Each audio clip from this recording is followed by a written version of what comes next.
All right. Hey guys, it's Kevin again, and this is it, guys. Of course, this is going to be for the spoiler video for Spider-Man Far From Home. I already did my regular review, but this is going to be for the spoiler review of it, of course. Now, since I've been doing the MCU conversation and things like that throughout the year, this was originally supposed to be a bonus episode, but there really is no one here at this point, so I guess it's just going to be me. I might have some people join later on, but for now, it's just me who's here. So I'm just going to get right into it. As you guys know, I already love the movie, but similar to Endgame, there actually is quite a lot of stuff to talk about here. Now, I was planning on doing a spoiler review regardless, just because I heard that it was, the last film of Phase 3, and I just didn't think it would make sense to not do a spoiler review for this one, since we did one for both Captain Marvel and Endgame, and then this one was the actual end of Phase 3. But considering how much happened, I'm very happy that I planned this out, because there's definitely a lot to talk about here. Starting right off the bat with the way the movie opens, I mean, there's so much to love about just that opening in general. Of course, I'm going to talk about the major stuff, but I'm going to start off with mainly talking about, just things that I really loved at first. That opening montage, especially, where you have all the fallen heroes and, and at first I was kind of tearing up. I thought this is actually going to be really emotional. But then they really play into the fact that this is a very low budget high school news show and things like that. And when you see those pictures of Tony Stark and Steve, but then you have the very low res picture of Vision, I honestly was dying of laughter. I didn't recognize it at first on the first time, but I've seen the movie twice, and just seeing that little gags like that just really got me. It's something that I don't think a lot of people are going to laugh at, but people who have been involved with like TV productions and things like that, like I have, it definitely is fairly accurate. And I think they did a really great job capturing stuff like that for sure. And there's a lot of great gags throughout the film. Another big highlight for sure is everything going on with Ned and Betty. Now, yes, we expected for this to happen because they kind of hinted at it in some trailers. But the way it's done here, I mean, I absolutely love the way they handled this with Ned and Betty. I don't think anyone would have expected this to happen in Homecoming, but because of how great of an actress Angourie Rice is, I'm really glad that they used her. Those two just work so well together. But you can also tell it's a very sort of fake romance. I mean, they're happy all the time. They're constantly just, they're constantly just giving each other affection and things like that. And it's a lot of fun to watch. But probably my favorite scene from them is when they're at that carnival and you can see them, they're about, there's the whole thing going on with elementals and things like that. And, Betty's like, I would totally kiss you right now, but I'm about to throw up. I mean, stuff like that. That's why I love that romance so much. And then, of course, at the end of the movie, when we realize that they did, in fact, break up, I honestly would love it if this is one of those things where if we can just have them be like an on and off couple throughout the rest of this series, I would be down with that, because I love this pairing. I love what we got there. And I think there's definitely a lot you can do with that in the future for sure. I think that's definitely going to be, I think there's definitely a lot they can do there. And I think they played around with that dynamic quite well. So the Ned and Betty stuff, I absolutely love it, and I hope that they do not that they don't change that anytime soon, because I really like that dynamic for sure.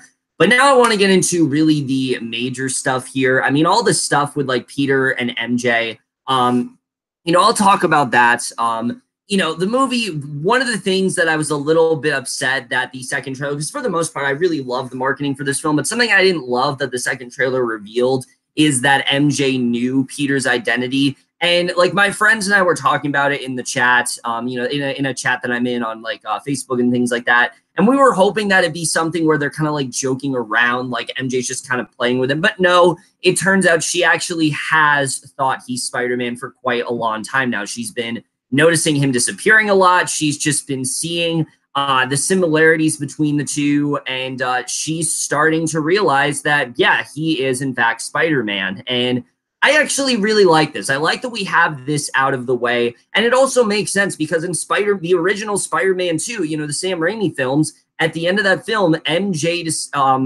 Peter tells MJ that he is Spider-Man.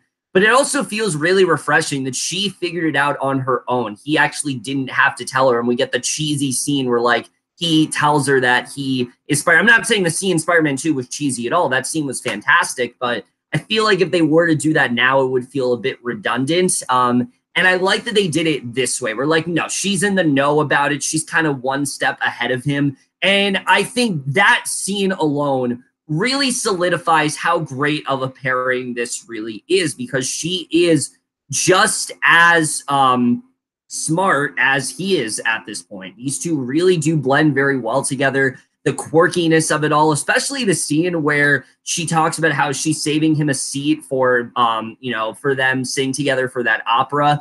Scenes like that. I mean, I think, like I said in my review, if you were not into the idea of this iteration of MJ, because no, it's not Mary Jane, and they make it very clear that it's not Mary Jane, I think this movie does sell you on them as a couple, and it's scenes like that do an excellent job.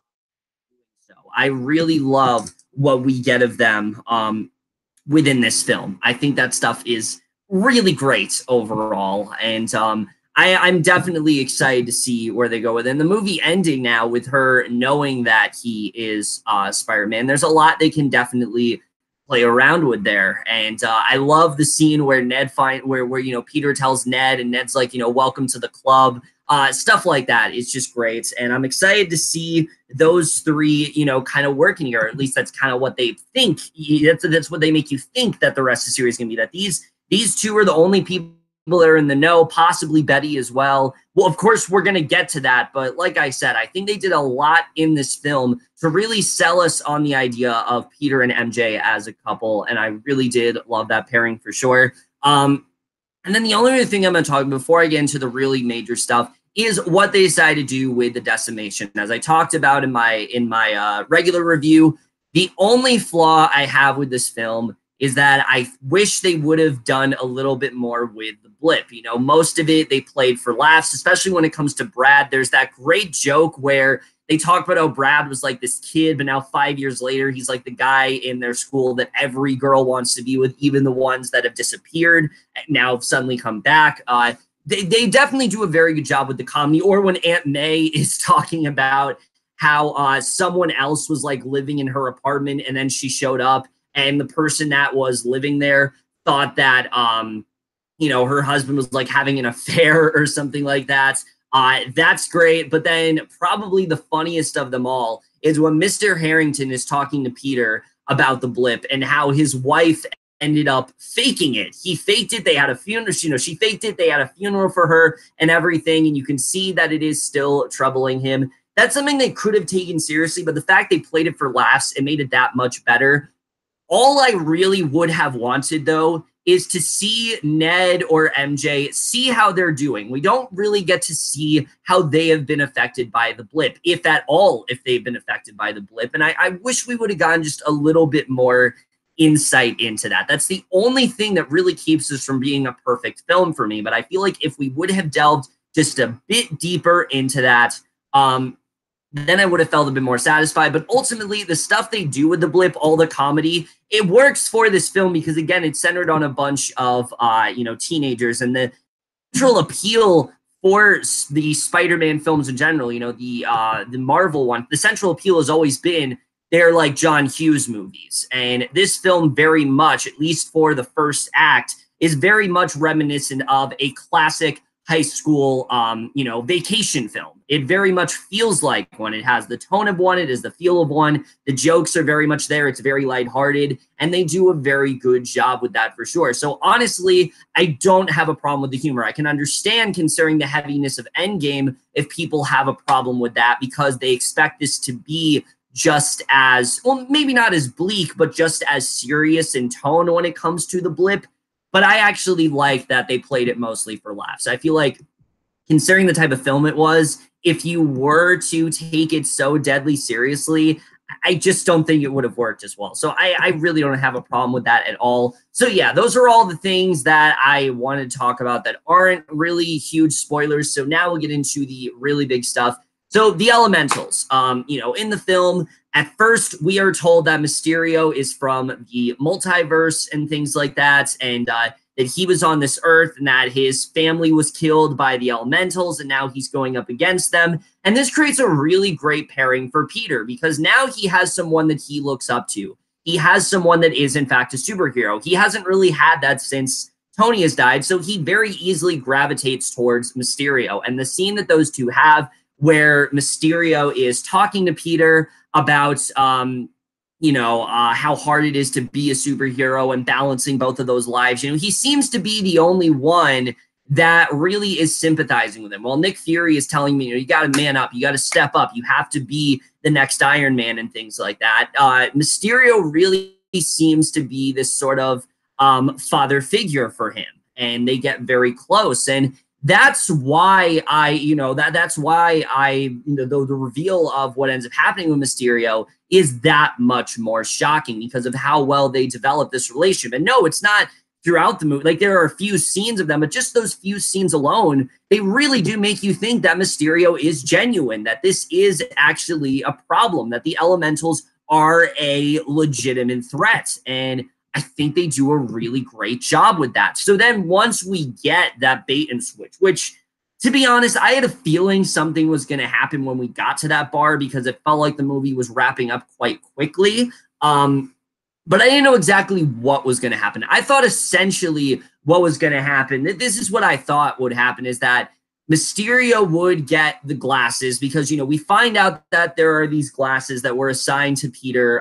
by Tony, who I love the name of Edith, where it's like, even in death, I am the hero. I think that's a great name. That's such a Tony thing to name it. And basically, he gave these to Peter. He basically got to choose who he wanted to have these glasses, and he decided to give them to Peter because he wants him to be that hero. He wants him to step up. He is the one who he gave him the Avengers. He decided to handpick him on his own. This was not something that Nick Fury did. And you can see that Nick Fury, he's not necessarily happy about this. He doesn't like the fact that Tony just picked some kid because of the fact that Peter is still a kid. He is still in high school. He shouldn't have to be involved in this, but because, Tony picked him, now Peter he feels doesn't really have a choice. And basically he gave him these glasses, which I love the Edith glasses. I love everything that they can do. And it was a really nice way of not doing a retread of the Iron Spider suit. I know there was something that a lot of people didn't like.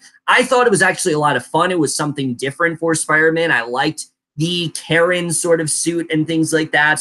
It was a good way of, not having that, but having this instead. And I think they worked quite well. The scene especially that I love with the Edith glasses is when Brad discovers Peter in his underwear, and he's with that, that one foreign lady, and he thinks that there's like some sort of sexual stuff going on. So he's about to send that picture to MJ. Such a fun scene when Peter's trying to hack into his phone, but they literally call a drone strike on him and are about to kill Brad.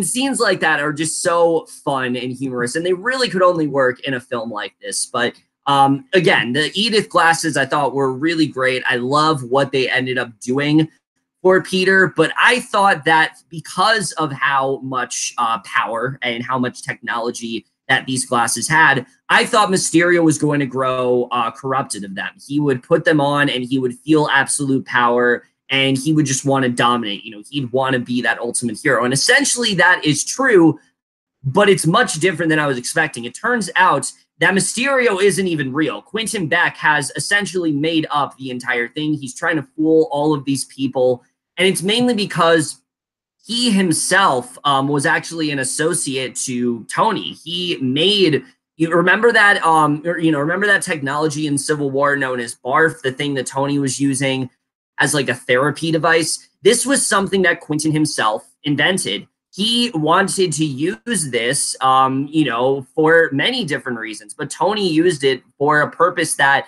it was not intended for. And he feels betrayed. He feels like this is not at all the way it should be used. He doesn't like that it was called BARF. He feels like that is, he feels betrayed by that. He feels like Tony hasn't taken it as seriously as he has. He has essentially, taken his technology and, basically tried to call it his own. And I like that the movie shows that, yeah, while Tony was someone who always wanted to help people, he did have flaws. He wasn't perfect. And this was something he did do.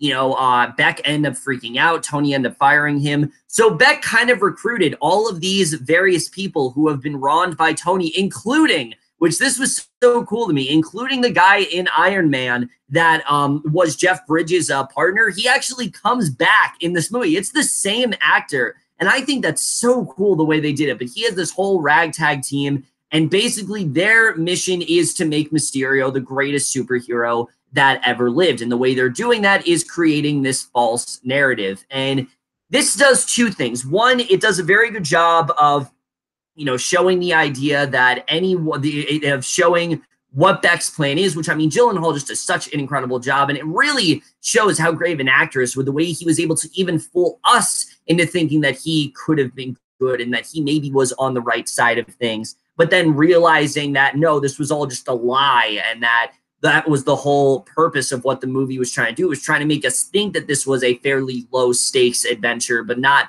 really showing what was actually going on. I really did love the way they kind of hid that from us throughout the entirety of the film. But then, of course, the other thing it does really well, and I saw an article about this. This is not something that I personally came up with. I just saw an article about this, and I thought it was really cool. Is the idea that superheroes, anyone will believe that someone is a superhero just because they're wearing a cape, just because they have a cool mask. So that scene where he is, everyone's asking, like, why do you need the mask? And he's like, oh, it looks cool. And that's kind of true. Like, that's something we've seen with all superhero films. Like, if they have a cape, then they'll believe it. And that's exactly what Beck is doing here. He's fooling all of these people just by simply wearing a costume, by creating this outlandish backstory that people believe because, well, he wears a costume and he has these powers. So therefore, it can't possibly be fake. And I love this idea. I love what he's trying to do here. And basically, he at first is not trying to kill Peter. He just sees Peter as someone who is innocent and someone who is too gullible. And he didn't think that Peter would buy that easily into what he was selling, but he realizes that he is. And it turns out that he has been using drones to create these elementals. The elementals are not real. They have been drones, and one of them were, in fact, left behind. Peter very quickly discovers what's going on, and basically throughout the rest of the film, Mysterio has basically tried to get rid of Peter and all of his friends and things like that. And I think that is such a great conflict because the actual plot of the movie, that really gets into what the actual plot of the movie is. The actual plot of the movie is Peter having to basically pick up the pieces of what Tony left behind. There's this huge underbelly of, former associates of Tony that he either wronged or simply they did not get the credit that they felt that they deserved. And now they're finally feeling like they have a voice. They're finally feeling like they can contribute something that Tony wasn't able to. And now Peter has to deal with all of that. And I think that is a great idea for where they can take this. I think that is a great story for sure. And I think that is probably why this ends up being one of my favorite new MCU films. I love the idea of Peter having to deal with, like I said, what Tony left behind. And especially the stuff between him and Mysterio. I mean, it's so great. But the best moment easily, and probably one of my new favorite scenes, not just in a Spider-Man film and in an MCU film overall, is the scene where Beck is using all of these illusions. And he tells Peter that you don't even know what's really real. And you have that sequence where, things are just getting really trippy. But then you see Tony sort of emerging from the grave, him literally coming out of his own grave. And you just see how much he's messing with Peter, how much he's getting into his head.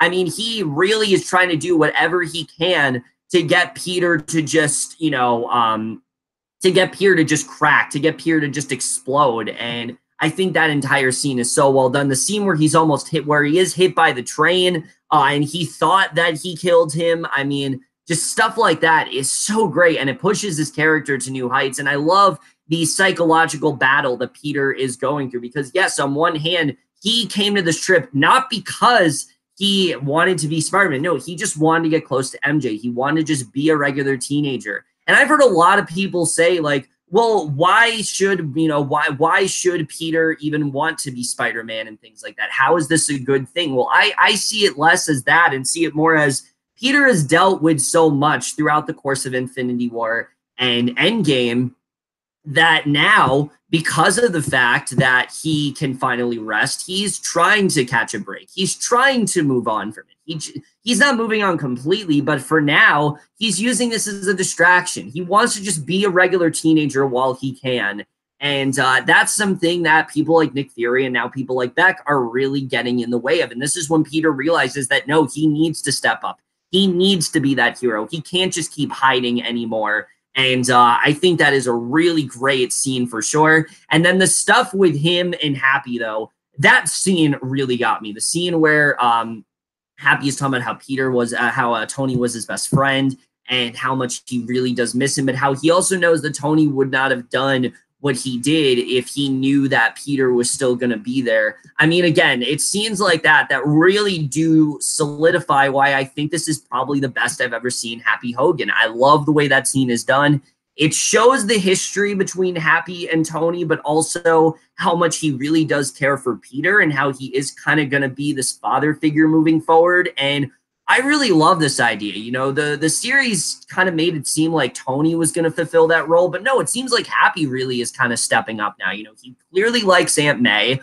They're kind of going through some sort of relationship right now, but the scene that especially got me is when Peter has on all of that technology, and he kind of looks like he does in the first Iron Man, and you see Happy, and he's got this look on his face, and Peter's like, what's going on? And you can just see that Happy has this very sentimental look because it's bringing him back to the days of when Tony first had the original tech and when Tony was first experimenting with different possibilities for his suits and things like that. And when he played Back in Black and Peter referred to as Led Zeppelin, I mean, that's just the best. Stuff like that. That's why I love this iteration of Peter Parker. I love that so much. And again, that scene works so well because we know how much Happy cares for Tony, but also how much he cares for Peter. And I really do love the idea. And I don't see that as, you know, Peter is becoming the new Iron Man. I don't see it as that at all. I think a lot of people have seen it that way.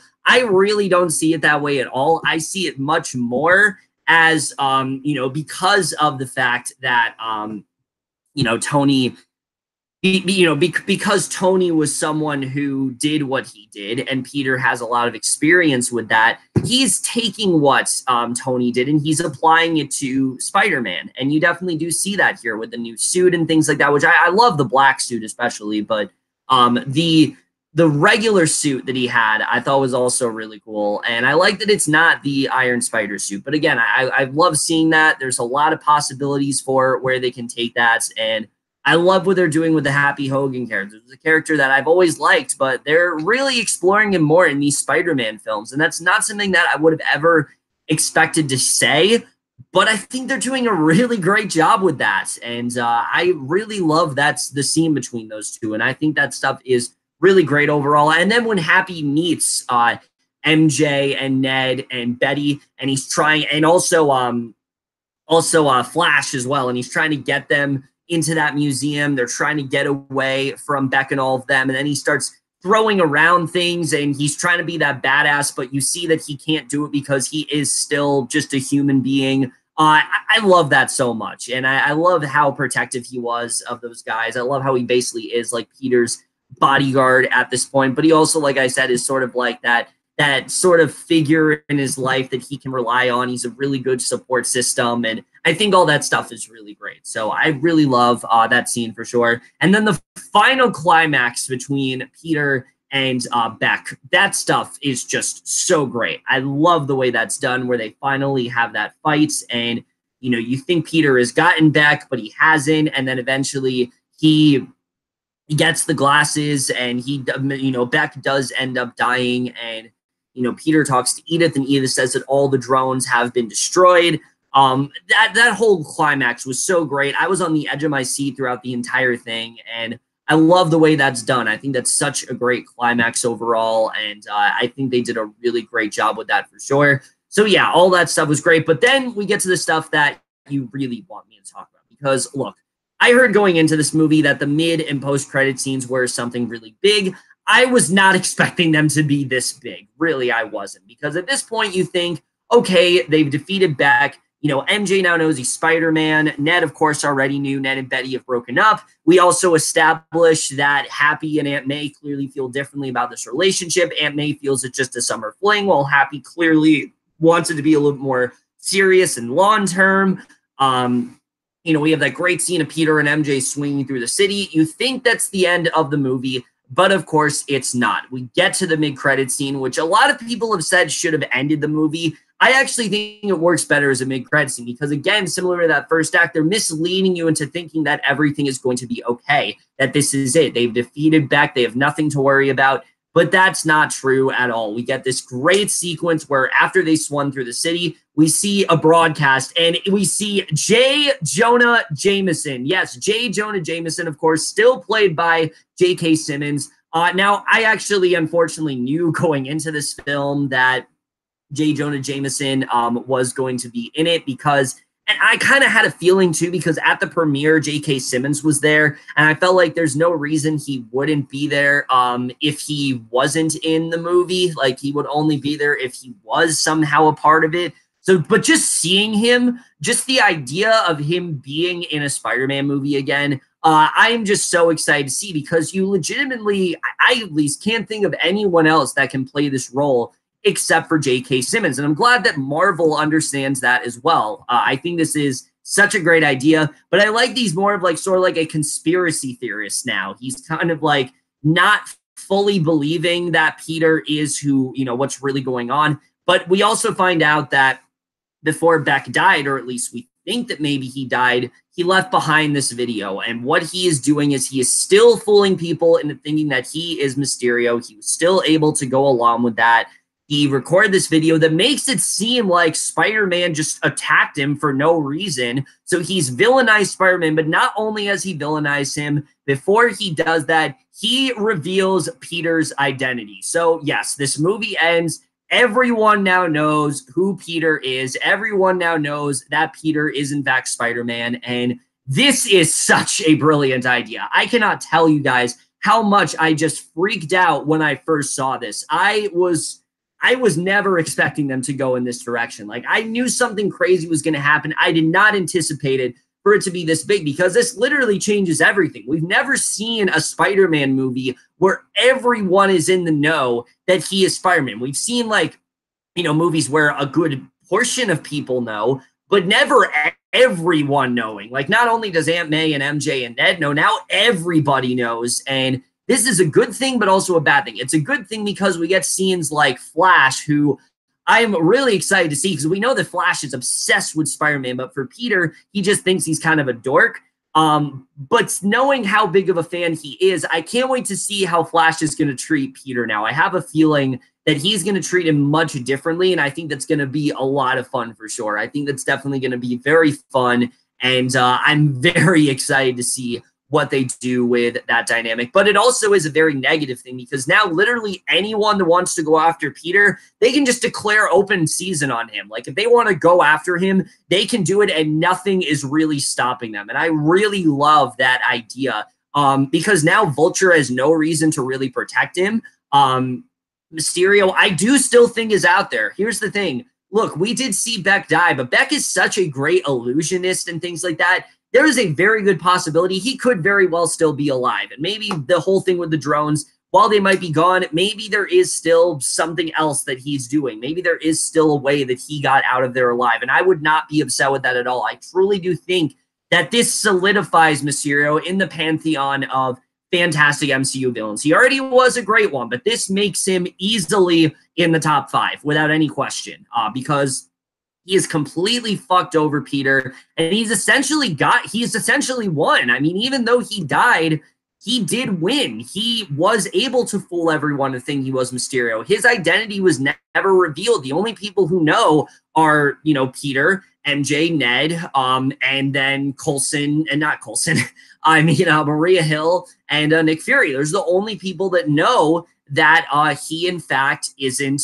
actually Mysterio. But he was able to fool everyone else into thinking that he is. So in a way, he did very much win here. And just the idea of everyone going after Peter now having to, but not only that, everyone looking at Spider-Man in a negative way.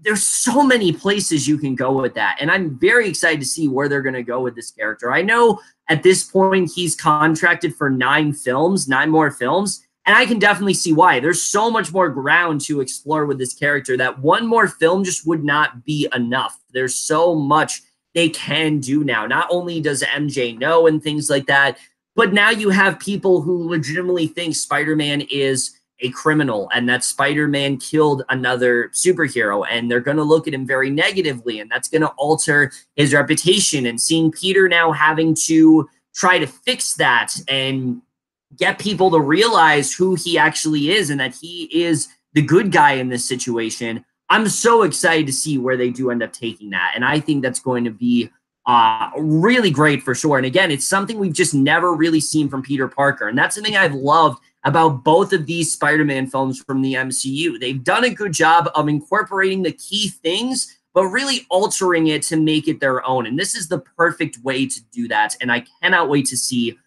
what they're going to do there. So yeah, all of that was fantastic. But then we have another post-credit scene. Now, this one isn't as big as the mid, but it definitely is something interesting. It opens up a new window, essentially. This is less of, a huge thing for Spider-Man and more of just a really new, interesting idea for the MCU that I just had not have thought of. So throughout the entire film, we are led to believe that Nick Fury and Maria Hill, they were working with Mysterio.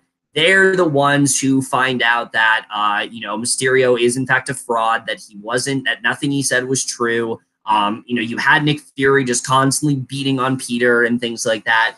And you think it's them, but it turns out it actually isn't. It is, in fact, Talos and one of the other Skrulls. They have been masquerading as the two of them the entire time. And it turns out at the end of the movie, Nick Fury is actually working with the Skrulls. He has been, I guess, orchestrating this entire thing. And this raises quite a few questions. One, how long has this been going on? You think, okay, yeah, this has happened now, but think about Nick Fury has known about the Skrulls for a very long time now. Since the 90s, he's known that the Skrulls are actually the good guys, that they're on his side. So it kind of makes you question, like, how long has Nick Fury been doing this? Has he been impersonating his Skrulls? Not the entire time. I don't think it's been the entire time, but maybe since he went into hiding, has he been a Skrull that whole time? I mean, if that's true, are the Skrulls the one that faded to dust and Nick Fury was kept on? I mean,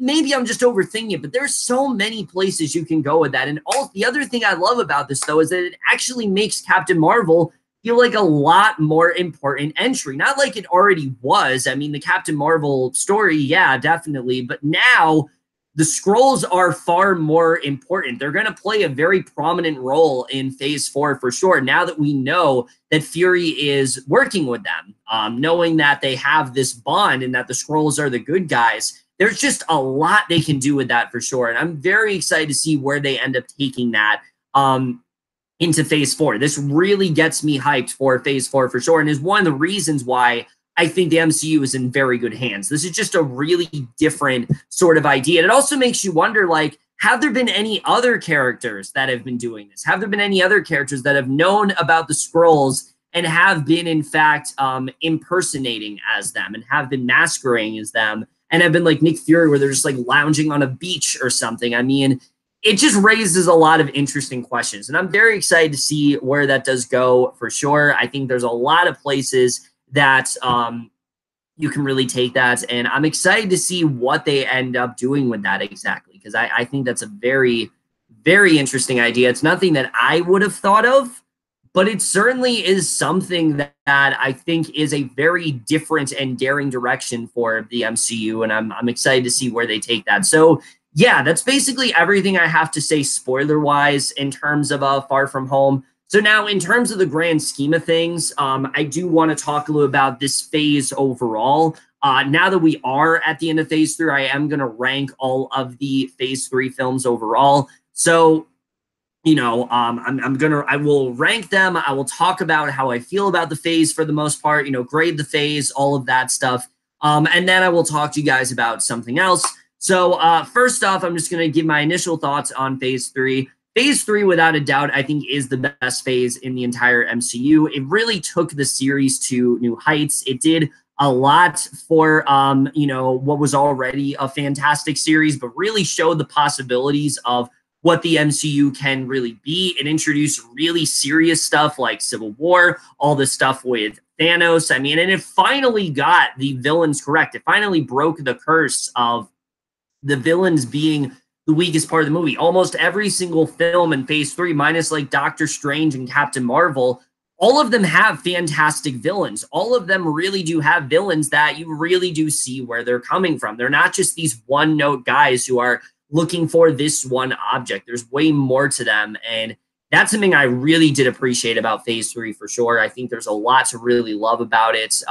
It does, you know, it did more for a lot of the characters. I mean, just in general, it's just a really fantastic phase that, like I said, really did a great job of developing these characters more, giving them more challenging material, and just really showing the places that the MCU can go. So if I had to grade the phase, I would honestly probably give it like an A. I think it's definitely a very strong phase for sure. And now if I had to rank all of the phase 3 films, so there's, I believe, I think there's like 12 or 13 of them, I'm pretty sure. I could be wrong about that. Actually, let me just go through the list right now and see how many there are, because I actually don't know how many films there are in phase 3. So I'm just going to look at them real quick.